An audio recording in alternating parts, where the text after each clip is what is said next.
যে গিফট পাওয়ার কথা ছিল সালমান শাহর বিবাহ বার্ষিকী উপলক্ষে, শুক্রবার দুপুরে একসাথে লাঞ্চ করব বাসায়, তারপর আমাকে গিফট দিবে, সেই গিফট সহ আমি সহ এফডিসিতে যাব, ডাবিং করব।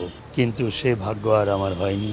আমি পরের দিন 10টা সাড়ে 10টার সময় জানতে পারলাম সে আর নেই পৃথিবীতে। এটা ছিল আমার জন্য কি বলে বোঝাবার কোনো ভাষা নেই। প্রথম চিঠিটি মনে পড়ে, আমি প্রথম যেদিন ওর এখানে আসি, এসে ওই সিকিউরিটিকে বলেছিলাম যে আমি আসছি, আমি ওনার বাসায় যাবো, তা ওনার সঙ্গে কথা বলবো। উনি সরাসরি নেমে এসেছিলেন, এসে আমাকে বললো যে আপনি আসছেন কি মনে করে, যে আমি একটা ছবির ব্যাপারেই কথা বলবো, যে আসেন।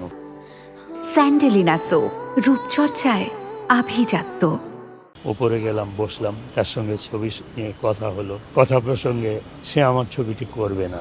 আমি বললাম যে ছবিটি না করার কারণ আমাকে জানাতে হবে, কারণ আমি একজন ডিরেক্টর, খুদে হলেও ডিরেক্টর।